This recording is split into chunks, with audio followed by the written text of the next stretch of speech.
Hello, নমস্কার। এলোমেলো channel নিয়ে আবারও হাজির হয়েছি। আজকের ভিডিওর বিষয় আপনারা থাম্বনেলে দেখেছেন, সেটা বলে আমি আর সময় নষ্ট করব না, সরাসরি ভিডিওতে চলে আসি। এটা আমার জীবনে একটা সত্য ঘটনা এবং ভয়ঙ্কর ঘটনা, আজকে যেটা আপনাদের আমি বলবো। দেখুন, বিষয়টা হচ্ছে আত্মাকে আহ্বান করে কি করে আনতে হয়। এই ঘটনার সাক্ষী আমি হয়েছিলাম বহু বছর আগে। সেটাই আজকে আমি এখানে বিস্তারিত জানাবো। আমি তখন ক্লাস সিক্সে কি 7-এ পড়ি, ঠিক খেয়াল নেই, আমার অতটা মনে নেই। তা আমাদের বাড়িতে তখন এক ভদ্রলোক আসতেন। উনি জ্যোতিষ এবং তান্ত্রিক। তা আমাদের হাত দেখতেন, এসব দেখাশোনা চলতো। আমি খুব একটা এসব ব্যাপারে তখন বুঝতাম না, যেহেতু বয়সও খুব অল্প ছিল আমার। তা আমার বাড়ির লোক দেখাতেন।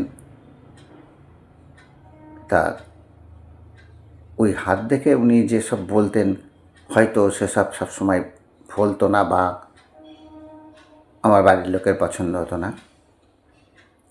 তা একদিন ওই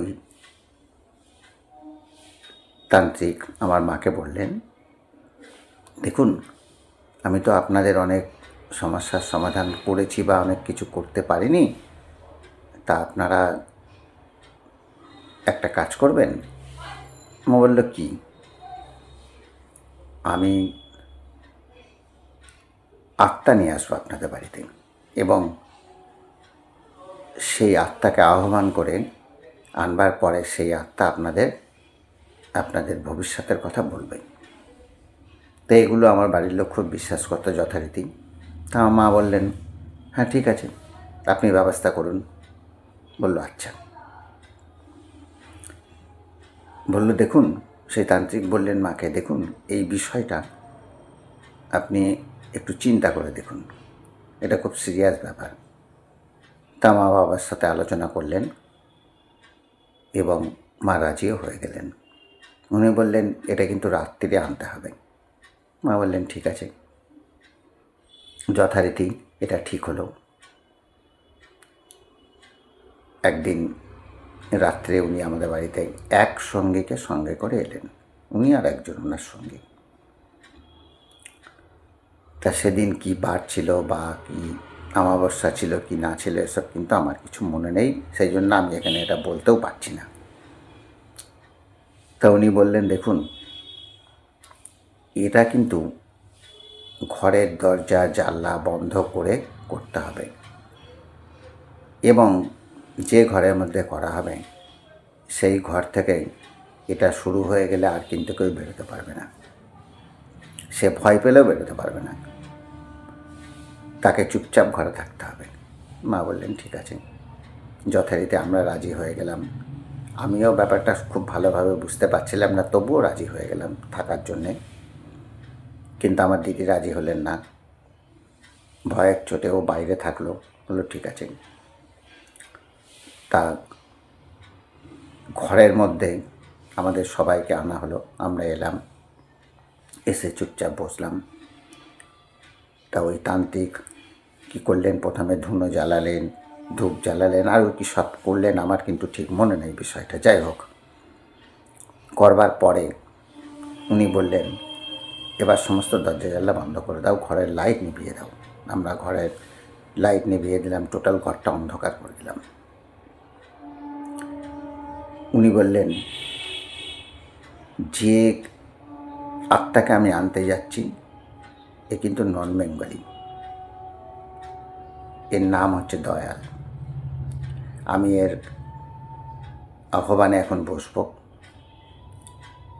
এ যখন আসবে ঘরের মধ্যে, তোমাদের ভাগ্য বলবে এবং এ কিন্তু তোমাদের যে কোনো লোকের গায়ে কিন্তু হাত দিতে পারে, চড় চাপার মেরে দিতে পারে। এটা শুনে আমার খুব ভয় ভয় করতে লাগলো। তখন আমি কী আর করবো, ঘরের মধ্যে ঢুকে গেছি, আর তো বেরোনোর কোনো উপায় নেই। তারপরে উনি নানা রকম মন্ত্র পড়তে উচ্চারণ করলেন, নানা রকম মন্ত্র সেই আত্মার আহ্বানে। এবং ঘরের মধ্যে প্রথম যে ধূপ জ্বলছিল সেটা নিভিয়ে দেওয়া হলো। নিভিয়ে দেওয়ার পরে হঠাৎ দেখি আমাদের ঘরের দরজা জানলায় দুমদাম বাড়ি মারছে কে যেন। ওই ঘরটা ছিল টিনের উপরেও কে যেন বাড়ি মারতে শুরু করছে। সঙ্গে সঙ্গে আমার তো খুব ভয় লাগতে শুরু করলো। কিন্তু তখন কথা বলা যাবে না, আগেই বলে দিয়েছে কেউ কথা বলতে পারবে না, বাইরে যেতে পারবে না, চুপচাপ বসে থাকতে হবে। আত্মা এসে যদি কাউকে মারে তাও চুপচাপ সহ্য করতে হবে। ভয়ঙ্কর আত্মায় আগেই জানিয়ে দিয়েছে। চুপচাপ বসে আছি, ভয়ে প্রাণ যায় যায় অবস্থা। আমার বাবা মা প্রত্যেকেই ঘরে আছে, আরও অন্য কিছু আত্মীয় স্বজনরা রয়েছে। যথারীতি ঘর যখন সম্পূর্ণ অন্ধকার হয়ে গেল, ধূপ নিভিয়ে দেওয়া হলো, ধুনো নিভিয়ে দেওয়া হলো, তখন ওই তান্ত্রিক বলল, এবার মনে হয় আত্মা ঢুকছে। তারপরে যথারীতি দেখি একটা আলো, ছোট্ট আলোর বিন্দু সারা ঘরে তীর বেগে ছুটে বেড়াতে লাগলো। ঘরের এ কোণা থেকে ও কোণা, সে কোণা থেকে সে কোণা। আমি তো দারুণ ভয় পেয়ে গেছি। যখন আমার মাথার উপর দিয়ে যাচ্ছে, আমার মনে দুর্দান্ত ভয় হচ্ছে, এই বুঝি আমাকে মারল। কিন্তু সেই আলোটা শুধু ছুটে বেড়াতে লাগলো।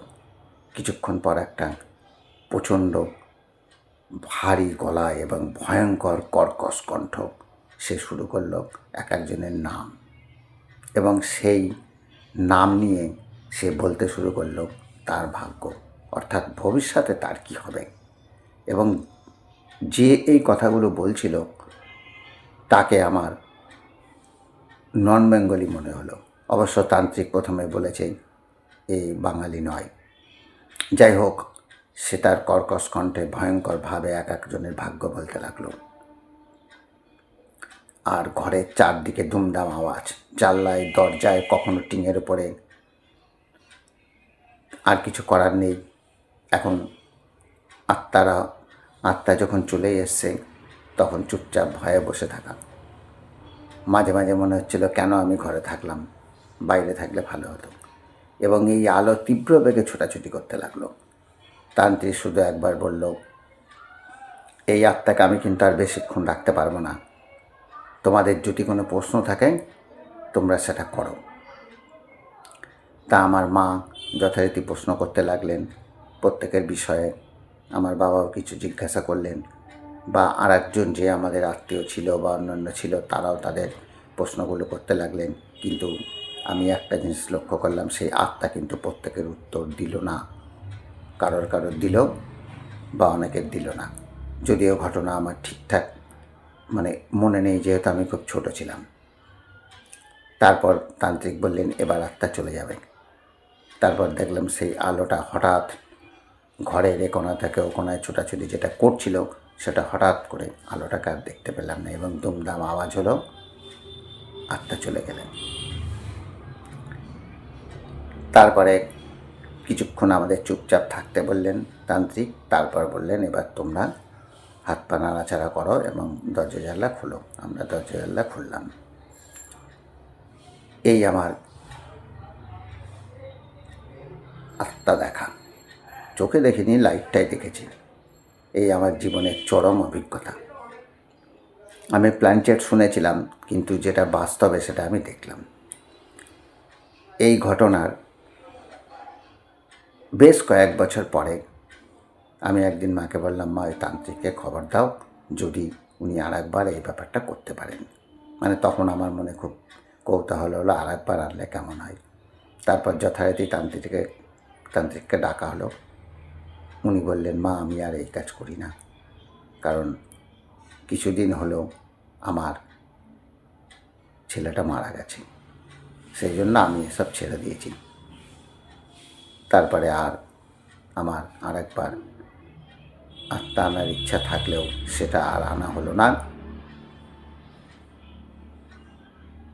এই ভিডিওটা আপনাদের কেমন লাগলো একটু জানাবেন, সাবস্ক্রাইব করে দেবেন, লাইক করবেন, কমেন্ট করবেন। নমস্কার, আপনারা ভালো থাকবেন।